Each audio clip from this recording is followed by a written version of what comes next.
No? Alright. Nice. Bullfrog? Yep. Yeah. Haven't heard that for a long time. Slow the pans down there. And maybe get the wetland area here. Okay. Yeah.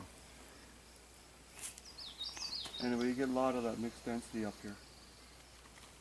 And that goes north for hundreds of miles. Yeah, yeah. So, okay, Yeah. wrap it up. Okay. Yeah. Just close the... You can get baseline digital, a couple $100, get in. I wanted something with a really quiet zoom and with a internal and external memory. But Right. but yeah, under the barriers, investigating, and we'll see what happens in the coming events of this year. And what do you think of that, John? Pretty interesting? Very interesting. Yeah. Very strong. Yeah, I mean, that survived a lot of windstorms, ice storms. Yeah. At one point it looked like it was repaired a little bit. And I was leaving bait out here on the end of this tip of one of the, I guess of the main support here, up here. I was hanging a bag of broccoli and stuff like that. And it's kind of funny because they didn't want the broccoli. Right. They didn't eat it either. Right. But I really think it was more that them being suspicious of the bag. Yeah. But they took a bit, you know, the large zippy lock bags? They took a large zippy lock bag of nuts that was suspended in a tree, not shredded.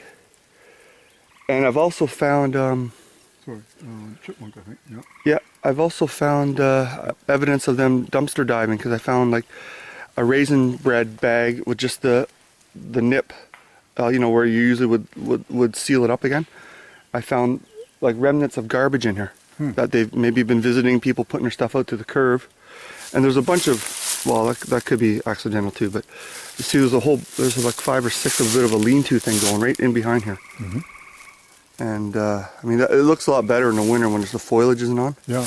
I mean, it's a lot more noticeable. But so anyway, I usually cut through here to visit one of the little shelter nest areas.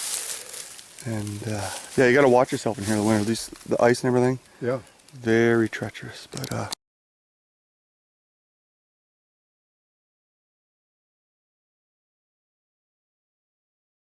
right there, Yeah. watching everything I do. Yeah. And Oh, this is pretty interesting. and you see it brown hair, and it looked like the wind blew part of his hair up and over, like someone with thin hair, you know, Yeah. thin hair. Yeah. And Well, that's great. so I'm scanning for tracks, Yeah. and they're watching me Yeah. snooping around. Yeah. But what interests me with this one is the interwoven. And I also looked for branches or trees that were the same thickness as some of these, and trying to find the origin of where they fell from. Right? Ah. But yeah, No, it looks very intentional, doesn't it?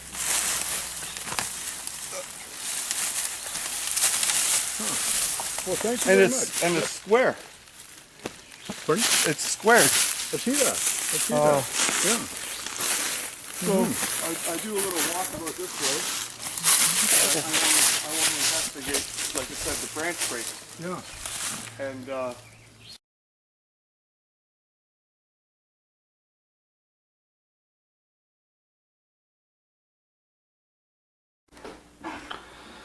welcome to Ontario Sasquatch Conference.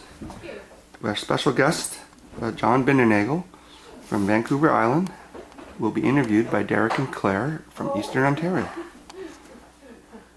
Take it away. Okay. John, how do you know if Bigfoot exists? How do I know? Well, the first thing I think you might ask, do I know that it exists? And I think I do know, if we accept knowing as really being convinced. I'm convinced that the Sasquatch does exist as a North American mammal on the basis of eyewitness accounts, eyewitness drawings, films, and especially because of the tracks it has left, which have been documented in the form of casts such as these.